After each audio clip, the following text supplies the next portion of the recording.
Hello, welcome back to the David Watson podcast. Today I spoke with Jessica, a romance author, a teacher, and more importantly, has some rescue animals. And we had a great conversation about writing for teenagers, writing romance, and how we communicate. I hope you enjoy the episode. Hello, welcome to the David Watson podcast. Thank you very much for coming on. How are you doing? I'm wonderful. Thank you for having me. You're very welcome. And before we begin, I was kind of weighing up where I wanted to start, because you have an interesting quote on the front page of your website, which is author, teacher, romantic. And I'm not sure if that's the order or the statement. But then it's just like, you also have the raving romance blog. But then there's a bit about husband, 2 children, and you rescue animals. So it's just like, Yes. yeah, I think we'll start with cuddly animals. What's the rescue animals? Currently, right now, we have 2 pit bull mixes named Kimber and Bear, and we have 2 very ornery cats named Lolly and Binks. So those are our 4 rescue animals currently. We try to foster them, which is kind of funny because our last name is Foster, right? Yeah, But then we just end up adopting them anyway. So I don't. Do you know when you see that on YouTube, where people are like, oh, we foster pets, dogs, and stuff like that? Mhm. I'm like, how? I just couldn't do it because I'd just keep them. I couldn't. I haven't found a way how to do that. Several people at my work do, because they have like very active weekend lives where they don't want to have to kennel a pet, so they will foster a different like dog or a different cat each week during the week, and then they'll bring them back to the shelter like on the weekends type of vibe. But I just end up keeping them. I mean, So I see it as a thing, but I just like I would fall in love with the animal too quickly, and yeah. and also anybody, or you must. How long have you had the dogs and cats? One of our most recent one is a cat that we found in a wood pile actually Oh, recently. Well, we didn't, somebody else did, yeah, and then we yeah. so we've had her for about a year. And then the other ones, 4 years, 5 years, 13 years for our big ornery Wow. cat. So Because so you yeah. notice as well then that they, as they realise they're sort of staying, they kind of relax Mhm. into different stages of personality, Yes. and Yes. it kind I of would agree with that. yeah, and because that's what I discovered. I've got a rescue Staffordshire Bull Terrier. Oh, nice. Yeah, and I got her when she was about 8 or 9 years old. But the dog that I got 5 years ago, 5.5 years ago, is not the same dog I have today. She's just No. completely evolved into a different personality. Yes, we our dog Bear, we got he ran away from whoever he belonged to during a 4th of July weekend. It's very loud, lots of bangs, scares a lot of animals type of vibe. But they didn't go and claim him. And we Oh, had him for about 3 years before he finally relaxed with us. Now he's a completely different animal. yeah, yeah. My dog Molly was the same. It was several years before. It's like, oh right, you always think she was quite content and relaxed, and then as time goes on, you see another level to her where she's more content, more relaxed again, and you're like, oh right, okay. Mhm. And yeah, so I find that fascinating with rescue dogs, how their sort of personality changes, because obviously they're used to one environment, and there's kind of behavioural patterns to that, like learned behaviours in that Yeah. environment, and then they come somewhere else and it's like, oh, this doesn't apply. So you start seeing all these different facets of their personality, and that kind of then develops as it's nurtured, because obviously to you Yeah. it's cute because it's new, and and it's funny now because she's deaf, and because she can't hear me, she barks at me if she thinks I can't hear her, or I'm not responding quickly enough. Oh, babe. And it's just like, because I forget that she can't hear me, so I'm talking to Yeah. her, and she then sort of looking at me like he's not paying attention. So it has to be much more physical now, hands on, than before, Hmm. where I could have a conversation with her. But so okay, so that's the furry animals out of the way, and just I just like that bit in the about section. Yeah, let's what's explain the Raving Romance blog. So Raving Romance blog is just, I think that there's there's a lot of platforms for people to review each other's work, right? You've Yeah, got Goodreads, you've got Amazon, you've got Barnes and Noble, you've got, all of your indie sites, bookshop.org, etc. But I wanted a place where I blogged just things that I felt like were really well written or really fun or really swoony, and romance is sort of my niche. So I thought, let's just make an entirely positive blog about books that really just let you escape. Right. yeah. So, When you say romance is your niche, yes. I I grew up in an era of, I don't know if you had, I assume they were in America, Mills and Boone. No, so Mills and Boone. Sorry, what? Say it again. Sorry, I grew up in an era of romance books called Mills and Boone. Oh, I don't. No, this might get a bit tricky because I've had tonsillitis last week, so my throat's not 100%. So they were just like quick reads, but it was all women romance novels. And it was, if you can imagine, like 1940s, 1950s, 1960s, 1970s, that style of writing, heroic guy, woman won over sort of thing.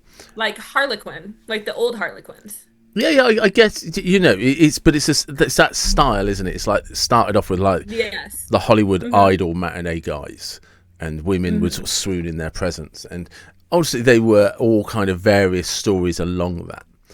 And then Yes. at some point, and I don't know if it's good or bad, we kind of moved into like where films took over, and it became like a rom-com thing as the new romance. Mm. Great romance stories seem to stop happening. So where are you in terms of like literature? Um, I like everything. And if you look at the blog, you see it's all like it's everything. Yeah, It's romanticy. It's some of them are the old style type of romance. And then you've got sort of new age ones, and I like everything from young adult all the way up to as adult as it gets. yeah. But I choose to write in the young adult sphere. So my novels are all young adult, coming of age rom-coms. So I guess literature, escapism, yes, for sure. But that's the important thing, though, isn't it? When you're writing, it's the, like you say, 'cause even you said like it's is it, sorry, is it about young adults or aimed at young adults? It's both. Yeah, So it's about young adults aimed at young adults. Yes. because that's the thing, isn't it? You want whoever's reading it to kind of be able to almost one either sit in the character, so they kind of become Yes. completely immersed, or become so captivated they can't stop reading. It's because I there's, mean, ideally both. yeah, yeah, for Ideally sure, both. for sure. So, So when did this come about? writing YA. Yeah, just Um, I love writing. I've always loved writing. I focused on my teaching career. I'm a teacher. I teach eighth grade language arts, so 14-year-olds yeah, ish.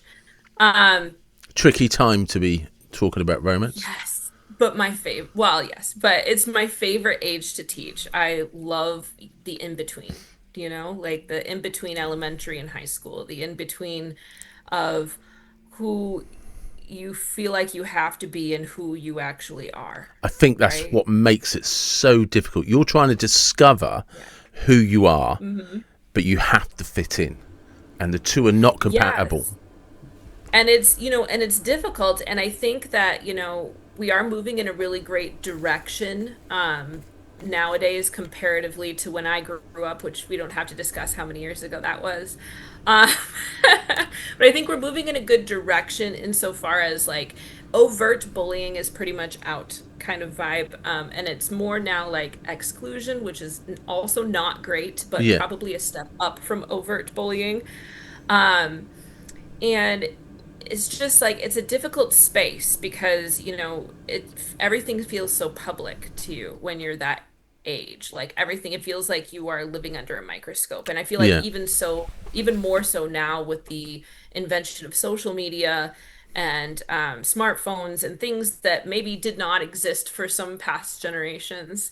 Yes. uh, So I mean, well, for myself. reference, I was 51 a couple of weeks ago, And Oh, okay. All right. So, I am in my late 30s. So, yeah, all of that started happening kind of when I got to like college area, but for them, they've lived it their entire lives. Like, yeah, um, I've whether it's no their parents idea. posting about them or Yeah, their friends or getting on social media or having a smartphone in like fifth grade or however, whatever parents are doing these days. Um, it's just so different. It's it so is. I mean, different than when we grew up. social Um, media um, didn't really come about until I was in my 30s. yeah. Uh, And it's changed everything, hasn't it? but even I mean, because I remember the internet coming along so well, because I was in my 20s when the internet turned up. mm, So my whole life, kind of growing up in the 70s, the 80s, and the 90s, you know, I was 18 in 92. It's just like nobody had heard of the internet. It didn't exist. yeah. I mean, it's crazy the jump. Wow, I lost my light there. Yeah, It's crazy the jump that exists there for these kids and living in that in between life while they are, is everything that was embarrassing to us. At least we barely have pictures of that, right? We barely have any like evidence of that, but for them, it's like all out there and never going away. And so I find that very interesting. And I choose to write characters who are forced then to live outside of that, yeah, right? In some way, shape, or form. So, like with my first two books, Andy and the Extroverts and Andy in the Summer of Something, she goes to a leadership camp where they think technology interferes with leadership and they take all of their tech. Like, you can't have any of this. We're going to have like a leadership camp. Um, I have a book coming out in March, the end of March, called The Framing Game. And that book, like, there's technology in it, but we're not leaning on it because, like, the main character is so studious that she's, like, more into, like, the old school kind of vibe, which is interesting. But nobody around her is. So she's just kind of living there on her own. She doesn't know that anybody hates her until she has to, like, figure it out because she's been missing all of it. So it's like very interesting the way that all of that interacts in their lives and now in literature. I'm trying to think how romance has changed, because in principle it Mm. hasn't. But I couldn't when I was a kid, when I was a teen, even in my 20s, I couldn't text a girlfriend. Do you know what I mean? If I wanted to be romantic, if I wanted some gesture of communication, it had to be a card or a handwritten letter, or just a post-it note on a steering wheel saying "Have a great day. I'm thinking of you." And that means so much too. But would it today? I think it still means a lot when people go the extra mile for you. I think that people still view that as romantic. Everybody wants to be seen, to be known, and I don't think that those themes have gone away in um, No. But modern time. what I'm So, thinking about is it. It's like if it was a measuring stick, right? To just write let's just more than a post-it note left on a steering wheel, right? Just say I wrote a half-page little, hey, this is why I love you or whatever, thinking about you because well, you just drop them a surprise card that turns up when they're at work, at their workplace, right? There's a huge detail of thought into that, okay? yes. Right? But you couldn't do it too frequently that they got used to it, because it loses the impact you're trying to give it. Okay. Whereas today, I can just send you a meme that's funny, and I can send you 10, 20 of them in a day. See, there you go. See, that's what I mean. It's because you just pulled a wonderful face where you're like, Yeah. right, and It's it's not the same level of effort though, no, right? and that's the point. But once upon a time, that was the only effort I could make. Whereas now you just like, well, we used to think it was romantic if we put together a collection of your favourite songs on a CD. Yeah, That was just like, I do. I remember mixed CDs. see? Um, Whereas now, well, and well, I mean, what's the effort in a Spotify playlist? I don't know that there is one, but I also don't know that that's what I would have. Like if I was writing a romantic lead, I don't know that that's what I would have them necessarily do to prove that they were But yeah, the romantic person because in it's that person's gestures, isn't life. it? Gesture. This is what I'm So trying to think about from when I was younger. It's like the gestures that I could make could be quite significant. Whereas yes, today, because of technology, I'm not sure how I could. You know, because that you when you make a gesture in romance, you want it to have that yes. wow moment connection where he understands me or she understands me. Did you know what I Mhm. mean? Whereas because of technology, I'm not sure, like how you do that today. I think that the way that we do that, I think it actually means even more when people do handwritten notes, Yeah, more when people do something that, means that because back when we were younger, that was sort of like one of the only things that people did because it was the only things they could do, and now there's the invention of all of this technology, and if people are still doing some of the old school gestures, then that means even more. For example, promposals, have you heard of these? I've probably watched videos my niece has sent me or something. Okay, yeah. So I find those really interesting. I think they're a little like, as a mother of sons, I think that that's going to be a thing later. Yeah, Grand gesture. He makes this big sign, or he has his friends help him out, or they act out some sort of thing, or they um, go to a sporting event of like the girl, or they go to her play that she is in, and they like theme it around her interests in order to ask her to prom. That didn't exist when I was younger. yeah. When I was younger, someone wanted to ask me to prom. They were like, "Hey, Jess, you want to come to prom with me?" And I'm like, "Yeah, sweet, sure." Right? So like that was sort of the We've extent just there. Or found my maybe limit. We just found my level. yeah. So I think that in some ways they've sort of leveled up because that is much more romantic. You watch these videos like you just, Google or go to YouTube and look for promposals and you see like the most outrageous things that kids will do for each other in order to get this girl to go to prom with them. And so I think that those old school gestures are being reborn in different ways now. Yeah, And I think that there's something beautiful about that. So. it is. It's because there is that there's a thing that oh I just there used to be. I don't know why it popped in my head, but I'll run with it. And I'm trying to remember the lady's name.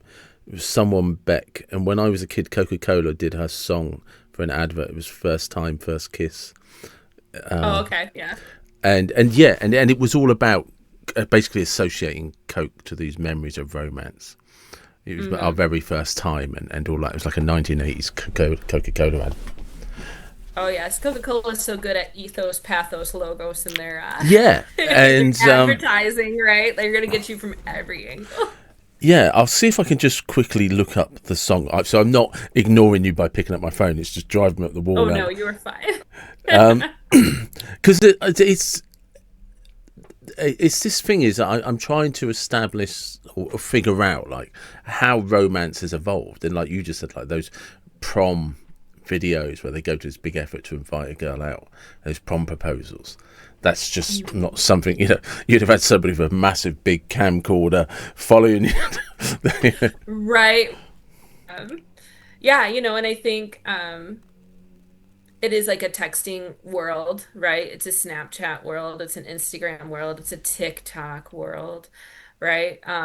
But romance isn't dead. If it was, then it wouldn't be the number one best-selling genre of No, literature today. exactly. Robin Beck, First Time was the song, and it was got used as a Coca-Cola advert, and it is all about that first time, first kid, and that's the thing is it's those strong emotional connections, isn't it, that make it special. Mhm. Yeah. So how do you go about? Or let's not how about what should the main characters have to write a good romance novel? I think they should complement each other. Um, what one misses, the other should observe. What one has, the other should not. And I think that, like in real life, the best relationships between people are almost in like a yin and yang perspective. Yeah. Because even though you want to have things that you share that you are both interested in, like for my husband and I, we both like to hike, Yeah. right? Like we want shared interests. Like I'd love to go golfing with you, honey. Yes, right. But at the same time, you want them to have different interests, different friends, different things that they bring to the relationship. Like maybe one person is bringing the calm, and the other person is bringing the fun, Yeah. right? So they push each other to be better people in some way, shape, or form. Not necessarily like always an opposites attract, but different energies that they bring. And I think that that helps romantic tension. It helps conflict. It helps plot, but ultimately it helps people see themselves in those characters, um, and help them realize that conflict resolution is not a fairy tale, and that what can't you can get into a fairy tale in that way and see that happily ever after with people who are imperfect but perfect for each other. Yes. It is, isn't it? Sometimes there's always that thing where it happens to everybody. I think you see a couple and you're like, how are they together? But they're actually a Mhm. perfect fit for each other. And Yes. the best ones are the ones that know it. Yes. My husband and I are actually that, if I'm being Yeah. honest. He is very outdoorsman. He's actually like he just finished creating an entire cabin on a piece of property we have from scratch, just from the things that exist on that property, and very little from anything else. Like he literally chopped down the trees and made like a whole. I don't like bugs. Um, but I will go hiking with you as long as we've got bug spray, like any day of the Yeah. week, right? And I love that he's so excited by it. I love that, this is his vibe and that he's just like leaning into it and that he has his own interests. On the flip side, like I'm the more bookish one out of the two of us, right? I'm the more academic person. So when our kids have trouble with sports, they go to dad. When they have trouble with homework, they come to mom. And it works really well in our house, right? And just tons of communication. I think you can have any personality types together in general, as long as communication is there. And that's something that I strive to sort of help people see in books for young adults as well, is that communication is ultimate. When miscommunication happens, that's where the comedy lives, or that's where the tragedy exists. And clearing that up and actually having realistic expectations of your partner is healthy. It is. And as you were saying about him building a cabin and cutting down that's the opening scene to a romance. I don't like bugs. Do you know what I mean? And there's this man's man cutting down trees, building a cabin in the middle of nowhere. Yep. You know, it's Yep. it's an opening scene of how people could get. Just going back to the kids you teach, how do you get them to? Because I think it's probably one of the most difficult things with writing is communicating what you actually think as opposed to what you think people want to read. Mm. So in the eighth grade, we actually begin with narrative. It's, curriculum is set, right? And I work for a really great district, that our communication across the board is fantastic. Um, but like we set our curriculum in eighth grade so that students write their own stories first. And so I think that the buy-in lives in, yes, you're going to have to write research. Yes, you're going to have to write, expository. Yes, you are going to have to write argumentative, but we're going to begin with, what type of writer are you, and what do you care about, and what type of story do you want to see in the world? And I think that there's a lot of buy-in to that because I tell them, what do you want to write? You want to write a horror book? Go for it. I'm here for it. You want to write romance? You want to make me swoon? I'm there for it. You do you. And then when we get to those research projects, we let them research whatever they want. What are you actually interested in? What is something you always wondered, but you didn't ever like get the answer to it because it's not part of curriculum. Um, and then for argumentative, it's a little bit more structured than that, like because we have to sort of walk the straight and narrow, especially with politics in the U.S. right now. Um, but but like just giving them a lot of freedom to really guide their own education, and then helping them with the basics along the way is kind of where we live in how we feel as English educators in our district. And I couldn't be more proud to work where I do. Because I'm thinking of that in my teens. I was fairly good at writing. I remember getting put in the newspaper and stuff. I wrote a thing That's about great. yeah, I wrote an English piece at school, and it was just about why graffiti was actually an art form. And you think Love that. it's like late 80s. So graffiti was just criminal, if you know what I mean. And I think, if I remember correctly, I wrote about why it should be considered art and how it was a form of expression. But that was probably the only thing I ever wrote that was any good. For the only reason was I was able, for some reason, I was genuinely able to write about what I felt about it and why I felt that way about it. Whereas, and this is that thing, because around that sort of 14, 15, 16 age is, so I'm just going to backtrack slightly. I remember probably being my 30s, I started writing lots of blogs. And it took me until my 30s to realise I quite liked writing, And there was a point, this thing about being 14 where you're trying to find out who you are, but you're trying to fit in. I think I knew I wanted to write, but I didn't know how to do it and fit in and not be...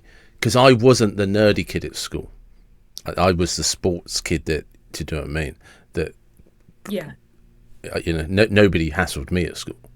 And I'm not particularly big. I'm only 5'8" now, but but I did all the sports. I was the captain of the sports team. So it was all of those things. So doing something intellectual like writing your feelings did not fit my trajectory at school. I spent most of my time outside what you would call the principal's office, and that fitted where I was. We're the headmasters where I am, and but I was actually a good writer, but I never was able to take that. I don't know. I don't know what it is or what could have been said to me that was like, it's okay to be this person. Yeah. And I think, kids today struggle with a lot of that too, where they lock themselves into these friend groups, and then the friend groups kind of dictate, this is who we are, this is what we do.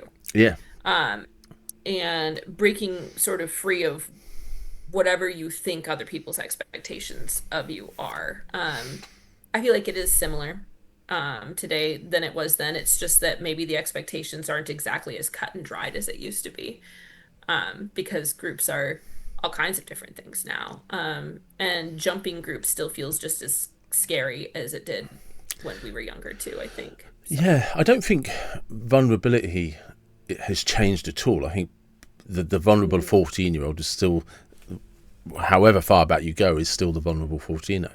But whether it's an advantage or a disadvantage, I didn't have to contend with technology like your two sons. I see my niece and their WhatsApp groups and their phones, and that just was never something that we had to consider. Because I often say that we're not people of my generation and shouldn't. I mean, we have to because we're the policymakers, but we should always remember we don't know what it's like to be a teenager anymore. Being a teenager, Right. when my grandmother was a teenager, that classroom looked the same as when I went to school. Growing up in the 40s, Yeah. 50s, it was the same. It wasn't Yeah. that different. Whereas you pull a 14-year-old version of me from the 80s and put it in a 14-year-old classroom today in 2025, I don't know where I am. Yeah, it is. Well, and it's interesting that like the trends in teaching have like ebbed and flowed alongside this too. This is my 16th year teaching. And I've been in the middle school for almost that entire time. I think I did a little stint there in high school for a year, but that was about it. And first, we don't really want them to do too much technology in language arts, even though technology exists, because we believe in teaching the basics and we believe in coming back to like very real literacy and, paper and pencil, physical books, right? And then all we care about is technology. Everybody has a Chromebook. Everybody Yeah. has an iPad. Everybody has a whatever. Like they get them for the whole school for every single child. Everything should be done online. You should be ashamed if you're using too much paper because we don't need to use paper. Everybody can do everything online. We have things like ClassKick. We have things like Nearpod. We have right? We have all these things we can use to teach. And then the scores dip, and everybody's like, well, the scores are dipping because we're using too much technology. Everybody go back to the basics, right? And it's just like up and down, up and down. And then COVID hits, and everything has to be online. But then the kids lose basically an entire year of education during that time because everybody's lives are in limbo for about a full year, right?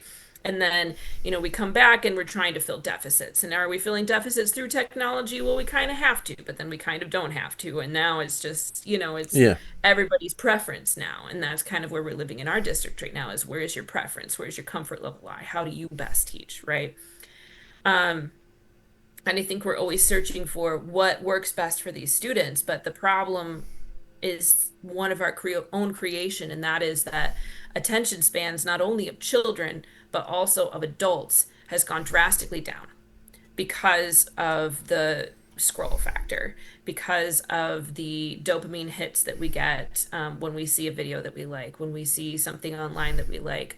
We are compulsorily checking all of these Instagram and email like just all the time, right? People are taking tech-free vacations where they don't have their technology for 5 whole days and they're flipping out. And I think that the world is in a place, especially with AI too, where we are it's like Jurassic Park. Have you ever seen Jurassic Park? Yeah. Okay. We worried so much about whether or not we didn't stop to think about whether or not we should with a lot of the technology that we have today. And so I find that trying to balance that in modern day is a challenge that we may never overcome because we've already come so far. Yeah.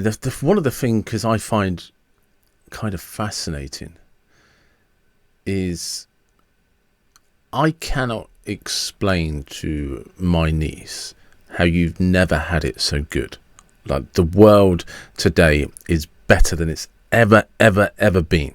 It just is.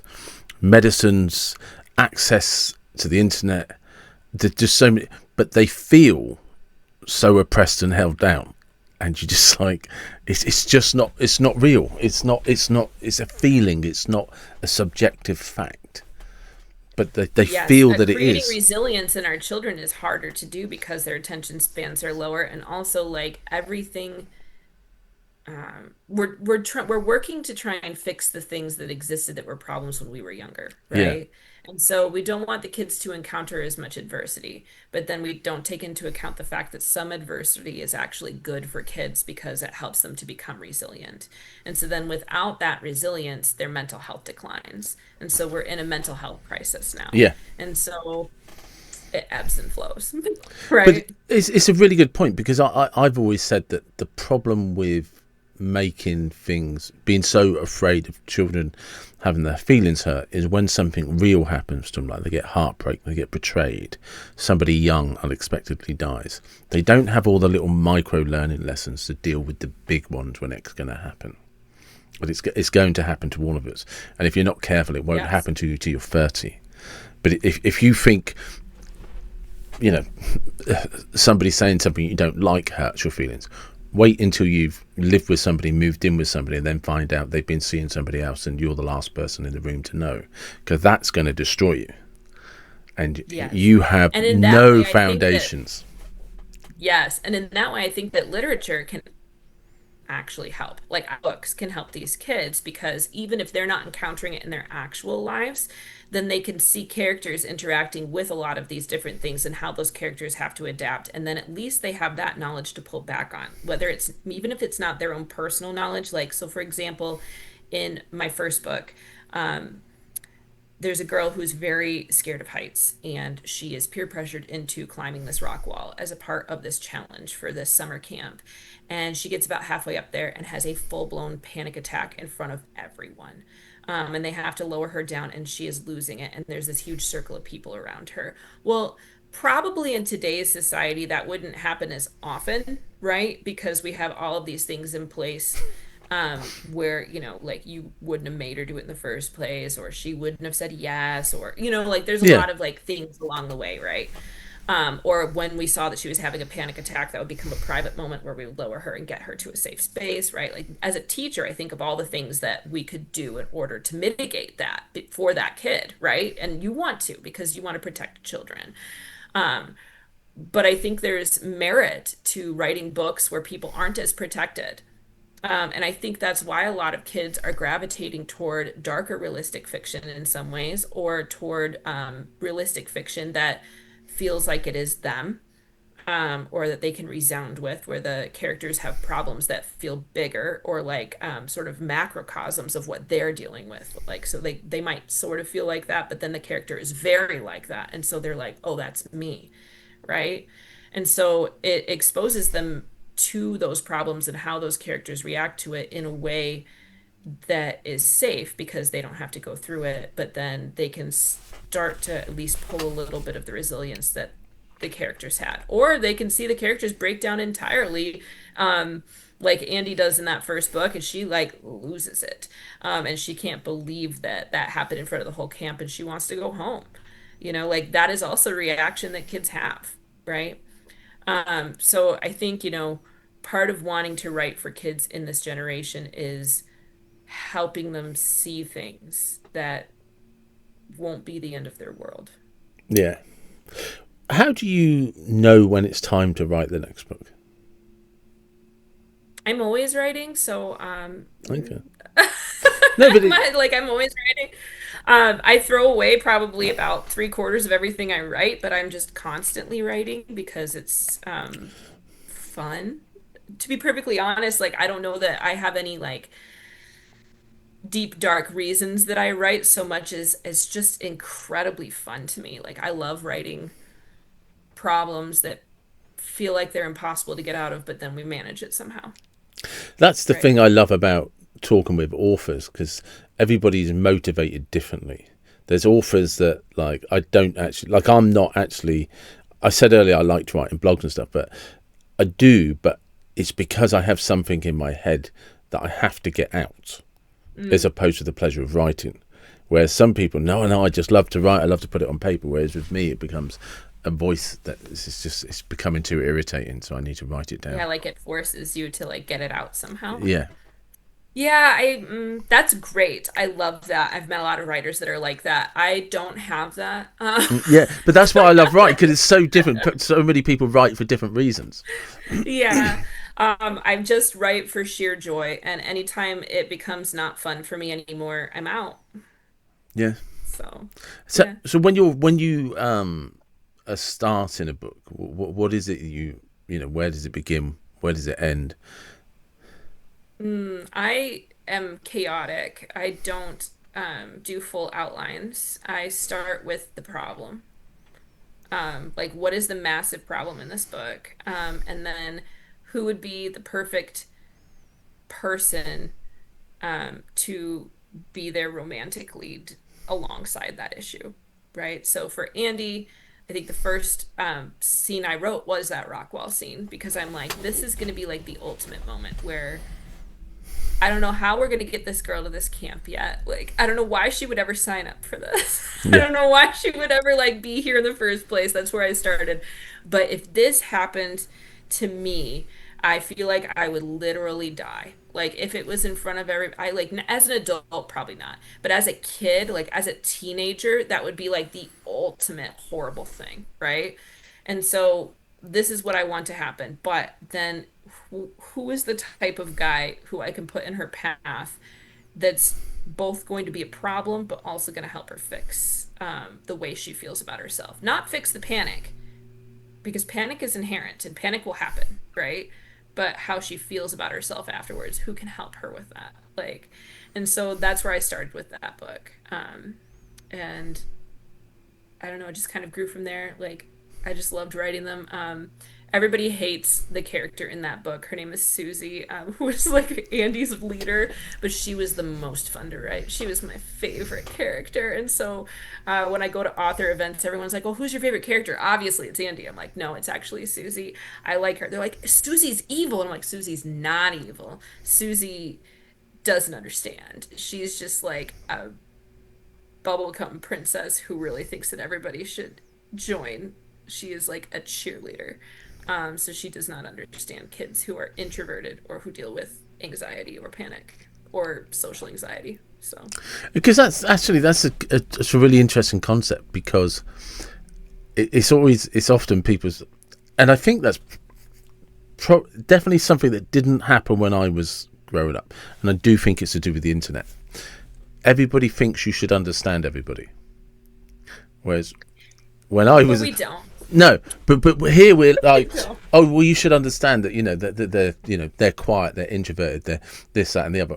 When I was a kid, it was just like, well, you don't get on, so stay away from each other. It was that simple. Yeah. It was, Hmm. whereas now I'm expected to understand your feelings about something, and it's not that your feelings don't matter, but nobody when I was growing up told me that your feelings matter to me. My job was just to be polite and respectful to everybody, but Yeah. that was it. But now it's like, well, you don't understand me, okay? Well, I don't have to. Whereas now kids feel like, well, I don't understand them. Well, you've got to try and make an effort and understand where they're coming from, what their point of view is, and that never existed when I was younger. It's a new thing.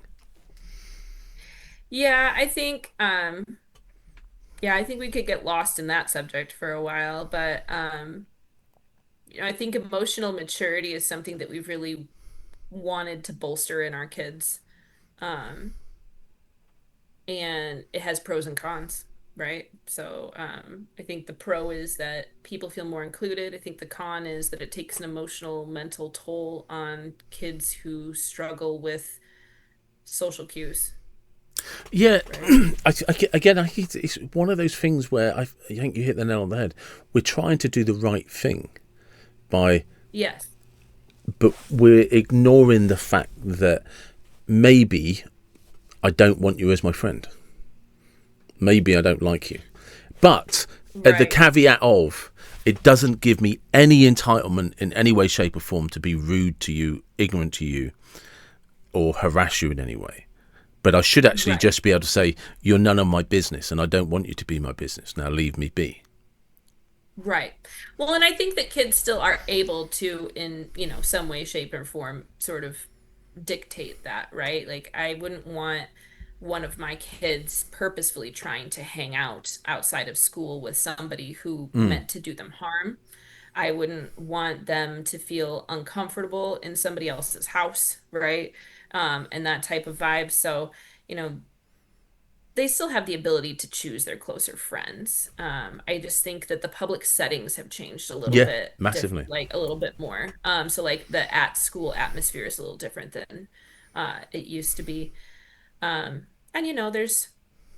I think there's pros to that when I'm dealing with kids for group work. Like we all have to attempt to understand Yeah, where each other's coming from. We're doing group work, right?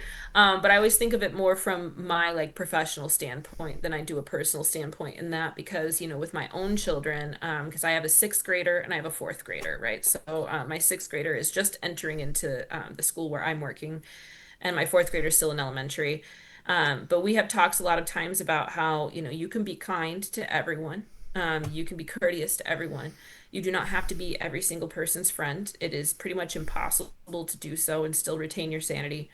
Um, but, you know, that doesn't mean you can't say hi to someone. That doesn't mean you can't be, polite. So yeah, it's difficult, isn't it? it is. It always has been. It will be forever, right? So I, we're different human yeah. beings I mean, together. I've always said I don't think it was easier when I was younger, just simpler. That's all. Yes. It was just Yep. simpler. It's not. Hmm. It wasn't easier.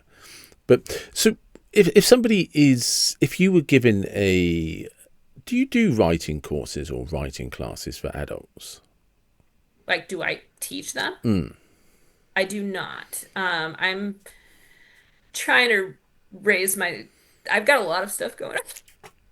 So I'm trying to launch my writing career as a young adult author. I'm got my rescue animals. I'm teaching full time Mm. middle school, and my kids are involved in pretty much every sport under the sun. So most of the time I am at some sort of practice that I don't know anything about, asking my husband what's offsides? What does offsides mean again? Like there's a lot of that going on. So Well, when you're teaching kids to write, where does it start? What are the basics? oh man, well, I mean, the basics hopefully are taught before I get to them, right? I'm hoping they can form a coherent thought. I'm hoping that they have like they can write sentences, right? It's my job more to be the expansion person, right? So, hey, you are able to write a very simplistic story in first person about a dog who goes to Mars and comes back or whatever, right? Um, how about we start looking at different sentence structures that we can incorporate to make that writing richer? How about we start looking at different sensory details we can incorporate to slow the narrative down where you want people to pay attention? Or it's like it's getting into the nitty gritty of that type of thing. Like what about this tree is sort of a symbol in your story, and how do you want that to come out? What do you want your reader to come away from this story feeling, thinking, believing, learning? And if not learning anything, then where is the enjoyment in this story, right? Like where is the moment when you're like, this was all leading up to this hilarious moment or this very like dark moment, and what is that going to reflect in the reader, right? So that's kind of more what we're teaching at this point. Yeah. Do you ever get surprised by when somebody comes out with something? All the time. And it's one of my favorite things about my job. I tell my students too, we just started the narrative unit right now because we've been kind of like pulling back to basics for the beginning of the school year. And now we're really into, like, we're diving deep into how we're like outlining our stories and making them come to life. And I tell them every year, I'm like, this is probably going to be the best year yet. And they go, I bet you say that every year. And I'm like, I do say that every year because every year someone comes up with a story that literally just blows me away. Like, I didn't even know you had that in you. Right. And I think that, I feel the same way about the kids' stories that I feel about the books that I read all the time. I'm trying to read at least 50 books to 100 books a year in general. Um, because I feel like I just want to consume the way that other people think.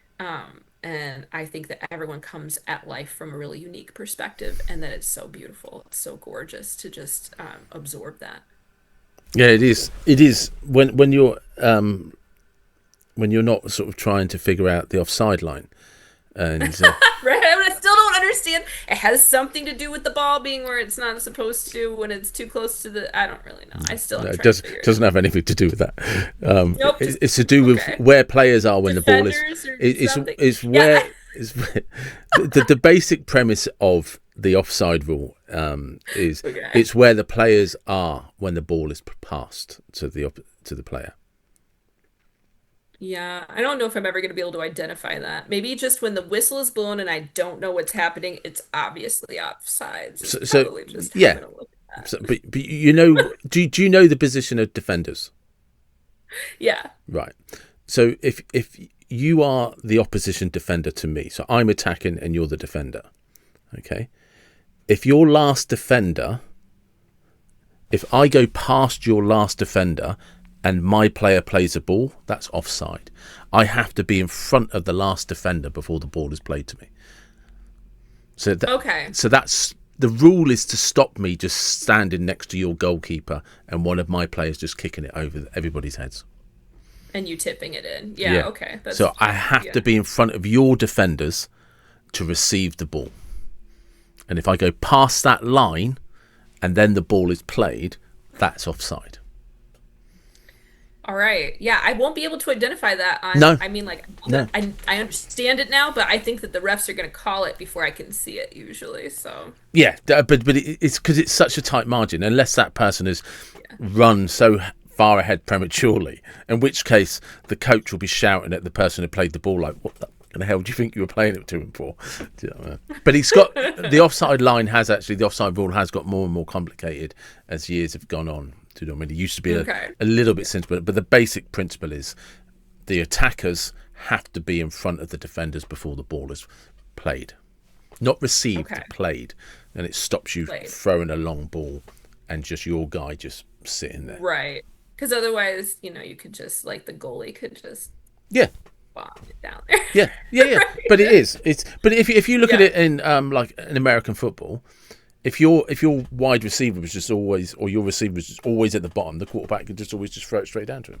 No, he has to stay. Yeah, that's assuming that I know a whole lot about Yeah, I just football. realised that analogy was not going anywhere. That's the draft that never got finished. It I just mean, got thrown in ask the me bin. about baseball. I could do baseball. I could handle baseball. But I don't. As an Englishman, I thought I did quite well getting in like an American football analogy. I'm not yeah. going to push my luck with Um, baseball, but it is. the foster boy sports are like diving, competitive swim, soccer, and baseball for the most part. Most Yeah, part, those are my kids are playing. So we tried basketball for a while, but we didn't like it. So whatever, that's fine too. but Give me hey, a break, man. yeah, no, they're playing sports. You're writing books. You're working full time, and your husband's built a cabin, so you're doing okay. We're doing all right. Yeah, Yeah, it's a busy life, but we love it. So yeah, and you have rescue dogs and cats, and so we do. Yeah. you know. So. So, how many books have you written? I have written two, so well, three. Okay, I've published two. So Andy and the Extroverts and Andy and the Summer of Something have been published. My next book, The Framing Game, comes out March 31st, 2026. And then I've written a lot of books, but I am very selective about the ones that I give my agent, because I want to be perceived in a particular way. Yeah, So, yeah, so I write a lot and then I throw a lot away, or a lot of it lives in the drive, maybe to pick up in later years or as my career changes or grows, right? But, how many have I actually written? Probably about 16 books. and do they kind So, of fall into different genres? Hence, you've not published them. a little bit. So, a few adult romances, but that's not where I'm at right now. One fantasy, like epic fantasy book that I'm like, that's not my brand right now.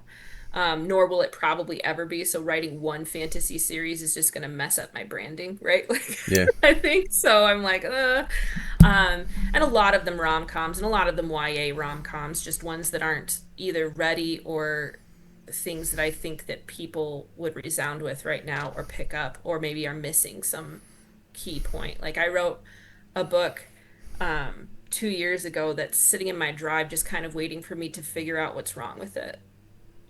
yeah, But once I do, we'll fix it and then we'll see. yeah. So, But that's kind of, I think that's probably one of the hardest things that you have to forgive yourself when you're writing. Is you can put an awful lot of effort into something, do the first draft, second draft, and then just mhm. no, and then you have to just be honest and say it's not what I'm trying to achieve, or it's not the message, it's not what I want, and then and you have to really then just like, okay, well, I'll move on and maybe come back to that later in life. Right. Yeah. I mean, and I'm very tough with my own writing too. Like I think a lot of people are their own worst critic, right?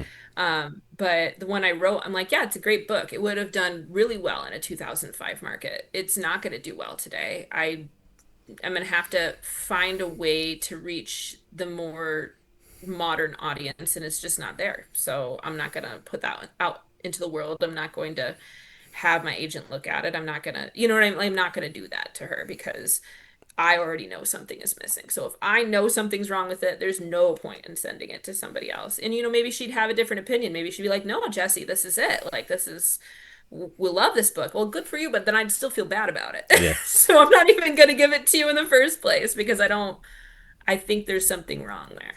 that is the problem, isn't it? Because it, like you say, you could give it to somebody else and they love it, but it'll forever haunt you. Yes. And I'm not here to haunt myself. I'm here to have fun. So, I want anything I put out into the world to just have, you know, snark and banter and humor, but also heart. Yeah. And I also wanted to speak to, a real problem that might exist at the same time. So like I want there to be a swoony guy. Yeah. Of course I do. But it's not just the swoony guy that makes the book. It's all of the pieces fitting together. Yeah, it's like you say. At some point, there has to be the yin yang, doesn't it? How they complement each other is the trick. Hmm.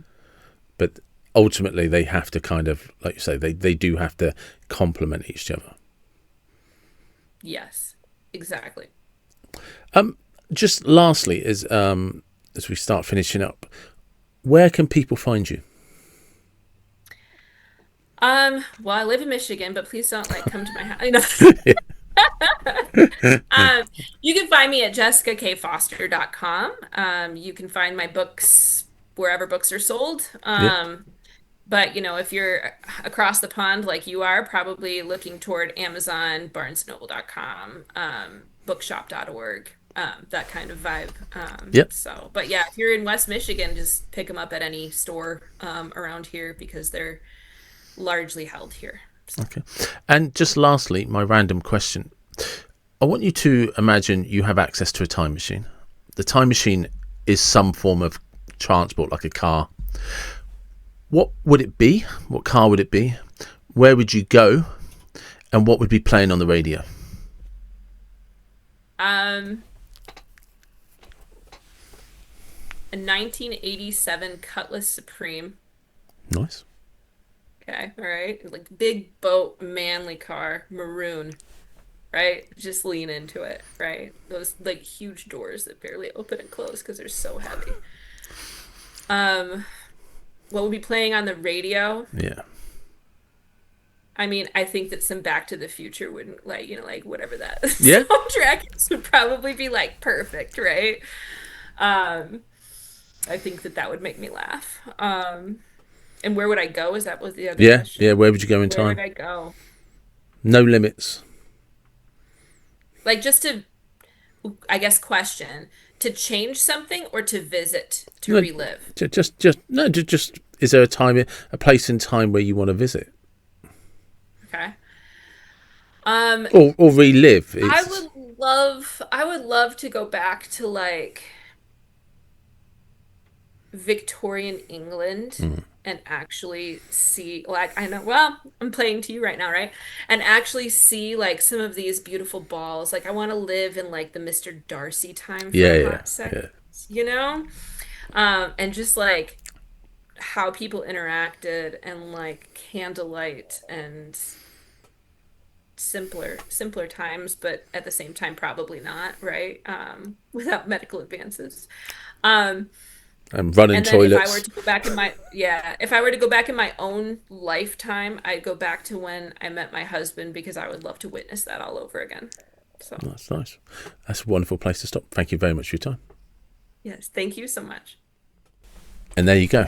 And that is Jessica. And please do check out Jessica's website and her books. The links will all be in the description. But it's an interesting question, isn't it? How do we communicate? How do we know who we are? And where do we start? And how do we do that? And I suppose over the years, I've transitioned from writing to talking. But ultimately, it's just some form of expression and an attempt to have a conversation with people. And it's as I've often said and often talked about on the podcast, it's an interesting time that we live in now. So as always, thank you very much for tuning in, for listening, and wherever you are from, whatever you believe, please do take care and be blessed. Thank you.